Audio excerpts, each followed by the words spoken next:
অনুপ্রবেশকারী তাড়াতে রাজ্য সরকারের হোল্ডিং সেন্টার স্থাপনের নির্দেশের পর একাধিক জেলার পাশাপাশি মালদাতেও চালু হয়ে গেল।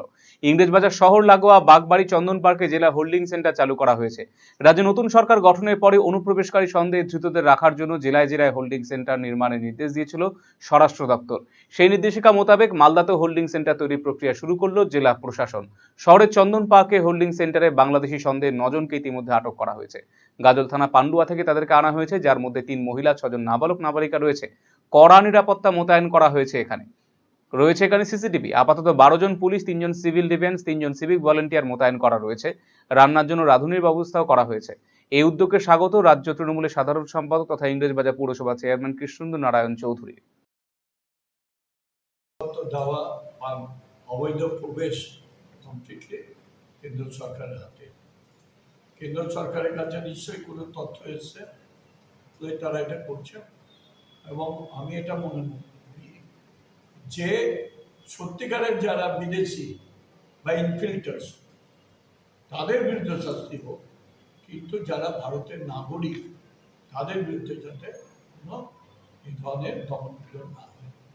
হ্যাঁ, একদম। আমি তো আবার বলেছি, যারা বেআইনিভাবে এই দেশে অনুপ্রবেশ করেছে, যারা সন্ত্রাসী কাজ করার জন্য এই দেশে অনুপ্রবেশ করেছে, তাদের অ্যারেস্ট হোক, প্রপার অ্যাকশন হোক। এই হোল্ডিং সেন্টারটা করাটা কি আগে দরকার ছিল? দেখুন, আমি এই বিতর্ক যেতে চাই না, কিন্তু এটা হচ্ছে সরকার নির্দিষ্ট আইনের পরিপ্রেক্ষিতে এই কাজগুলো। অন্যদিকে এটা জরুরি বলে অভিমত উত্তর মালদা বিজেপি সাংসদ খগেন মুর্মু। অনুপ্রবেশ ঠেকাতে পদক্ষেপ রাজ্য এবং দেশ দুই সুরক্ষিত করবে। বিগত সরকারের আমলে এই রাজ্য অনুপ্রবেশকারীদের জন্য সুরক্ষিত করিডোর হয়ে গিয়েছিল বলে কটাক্ষ করেছেন সাংসদ।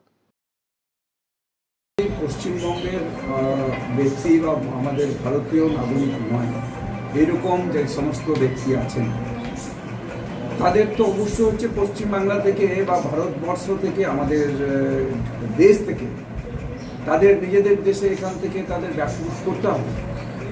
এটা তো খুবই জরুরি। অর্থাৎ এই সময়তে আমরা একসময় দেখেছি পশ্চিমবাংলায় অনুপ্রবেশে ভর্তি হয়েছিল।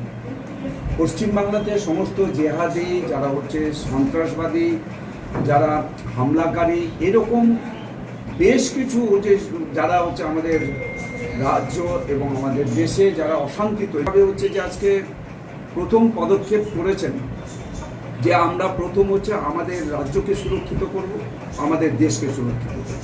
যা এতদিন ধরে তৃণমূল কংগ্রেস যা আমাদের রাজ্যটাকে ওই রোহিঙ্গাদের, সন্ত্রাসবাদীদের, জিহাদিদের একটা করিডোর হিসেবে ব্যবহার করার সুযোগ। কলকাতার RGM Ayurvedic medical college and হাসপাতালের medical officer doctor Somnath Dutta এখন নিয়মিত রোগী দেখছেন রবিবার, সোমবার এবং মঙ্গলবার। দীর্ঘদিনের হাঁটু, কোমর, গাঁট ব্যথা, নার্ভের সমস্যা, পেটের সমস্যা, যৌন সমস্যা ও মানসিক সমস্যা সমাধানের নির্ভরযোগ্য প্রতিষ্ঠান রায়গঞ্জ স্কুল রোডের লোকনাথ আয়ুর্বেদিক ঔষধালয় ও রায়গঞ্জ LIC মোড়ের লোকনাথ আয়ুর্বেদ চিকিৎসালয়। এখানে স্বর্ণপ্রাশন, কাপিং থেরাপি, লিচ থেরাপি ও পঞ্চকর্মার মাধ্যমে চিকিৎসা করা হয়। তাই নাম লেখাতে আজই যোগাযোগ করুন 9434966017 এবং 9153958198।